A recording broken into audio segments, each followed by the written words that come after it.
All right, good afternoon, everybody.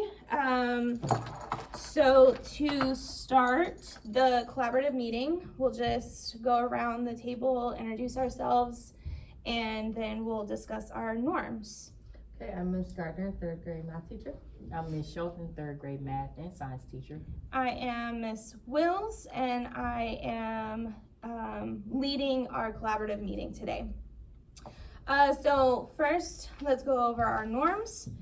Let's make sure that we are not disagreeing with people, specifically individual people, but we are given the opportunity to disagree with ideas and feedback off of each other. We're engaged, and then value others' opinions, and then always seek a third way. So today's meeting, we are going to discuss our upcoming blitz to prepare for Math Star. What are some of the preparations that you have made based off of intervention and small group instruction that you have already conducted? I'm sorry. You want me to go? Yeah. Okay, first we grouped the students based on abilities and what was difficult, what was not difficult. We made smaller groups. Okay. We also have them going to different teachers to get another way of it being taught. Mm-hmm. Yeah, I agree with all of those ways, and we were also discussing that. I think that it's really gonna benefit them, the aspect of them getting another teacher's perspective of it. I could already see it clicking in that side of it, so yeah, and then really putting them together based on their abilities, I think is gonna help. So when you say grouping them by their ability, are you using any kind of assessment data to group them by their performance, or are there special education students that you tend to group together, or a little bit of both?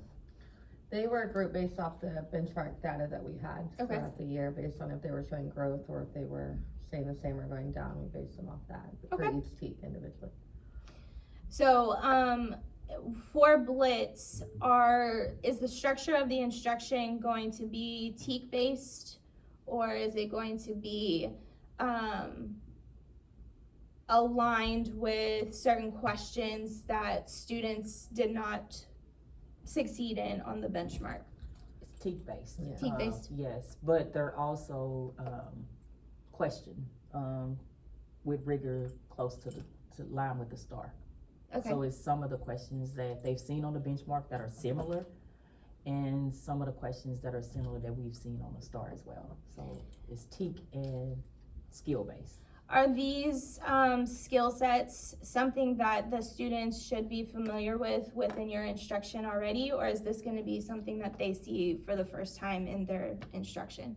It's not, but it's kind of, well, the way that the questions are, the instruction that we're using, the resource that we're using, the questions are different.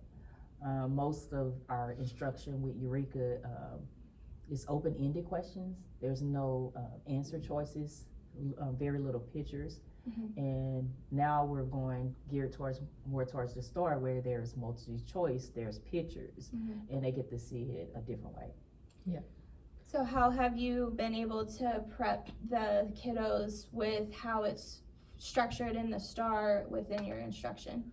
I've been slowly adding in the way that they're going to start seeing it from Eureka to the way the STAR looks. Mhm. Just piecing it together as much as I can with each lesson, so they're getting more more exposure to that, just little by little. And I've gotten heavier the closer that we've gotten to how much they're really seeing of what actually looks like the STAR. Are you guys using any additional resources other than Eureka to help expose them to those questions of rigor?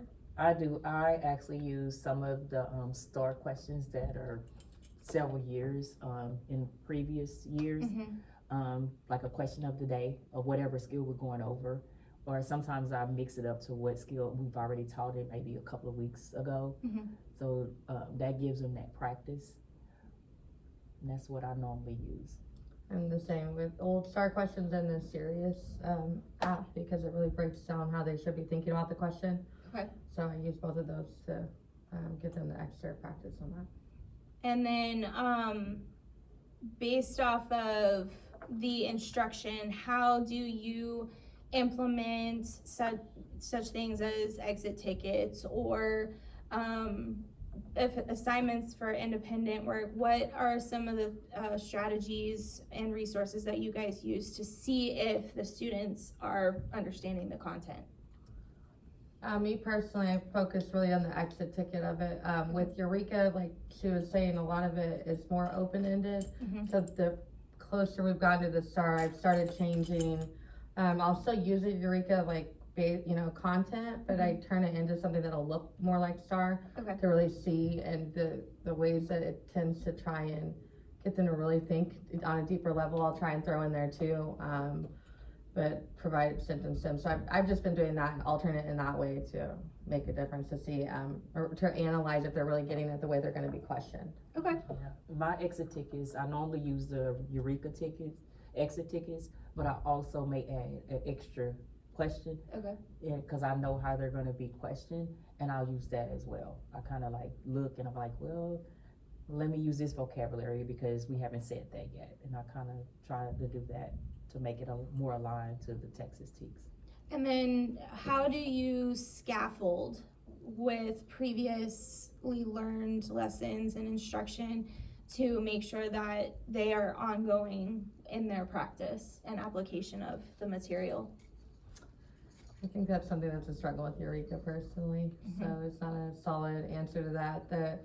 I feel like the way that Eureka is set up is supposed to scaffold in some ways, especially with like the application proportion and everything. So I've seen scaffolding in that way, but Okay. I feel like there needs to be a lot more room for us to be able to scaffold in. So, and I can't say that there's a lot of space where I can say that this is definitely, scaffolded in an effective way. Right. That's something we're No. running into as an issue. Yeah. That's the hard part, is sometimes I look at the application problem, and if I see it's a skill that, hey, they really didn't get this, then I focus on that. I'm not focusing on the answer.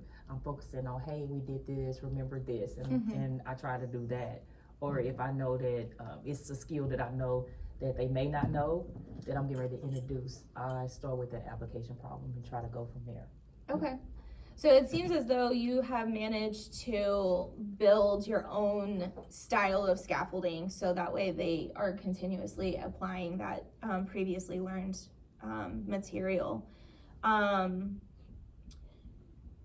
In the future, how do you think that they can better scaffold with the curriculum that we are currently using? Is there a resource or suggestions that you would like to implement for next year? I think one of the suggestions is, I've taught second grade before, but not with the curriculum of Eureka. And I would love to talk to like second grade teachers and see how was this skill taught, because we don't know how it's taught, and then it doesn't tell us in the third grade book how they taught it in second grade. It just says that they were taught it. So sometimes that's difficult to see or know, like how did they actually teach this? Yeah. And I think that if we had like vertical alignment, maybe that would be easier, because we don't know what they taught. Or if we could tell a second grade teacher, hey, can you at least say this or mention this while you're teaching that? Just like a fourth grade teacher may need to tell us, hey, you might want to mention this, because when they get to fourth grade, we do not go back over this anymore. Right.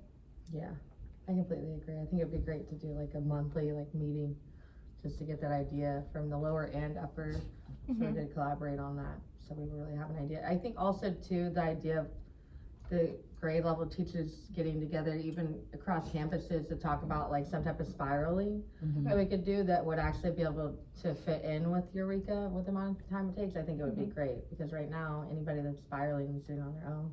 Right. And I've attempted, but I'm curious what's it's hard, effective. it's hard to do it, like especially the teachers that's first year. They normally, when we go to training or professional developments, they are in a different room than the ones that have done it before. Right. So we already know like, hey, we might need to do this. We didn't see this in there, but they were tested like this. Mhm. And the first year, they're just trying to make it through like we did. And they don't get any of the pointers that we saw like, hey, we could take this out, you can say this versus this. But Yeah. we don't get to talk to the ones that haven't taught it before. Yes. So that's hard. But as far as the blitz, I wish that a suggestion is that after assessments, we could take a day or so to do like a blitz. Because Okay. we're waiting until the last couple of weeks and then we do a blitz. And Right. it's hard for the kids. Yes, they're catching it, but it's only one day that we're doing it skill. Right. And they probably need multiple days to keep going back or coming back and checking in. Like we can build relationships not only with the students in my class, she can build relationships with with her kids, because we might connect in a different way, and I could check in on them to Right. make sure that they're getting it or they're doing what they're supposed to. But we don't get that opportunity until a couple weeks before the start. Yeah. And I wish that we could do it, like even if we done it maybe once a semester or once a 6 weeks, at least a week where we just do the blitz, so the kids can see that, hey, we want every teacher on the grade level wants you to be your best, Yeah. and not just your home teacher, the teachers that teaches you. Right. Yeah. Yeah, definitely building in that collaboration within the teams and the staff, but within the kids too, because then they can feed off of other kids who they Yeah. don't have class with regularly. I like those suggestions, and it seems as though you guys have found a way to build in that scaffolding opportunities in small groups or interventions, and using resources from the past, or managing to have the kids be successful on the STAR. It's a great job. Well, thank you guys for coming together, and I appreciate all of your hard work. Definitely, thank you. Thank you.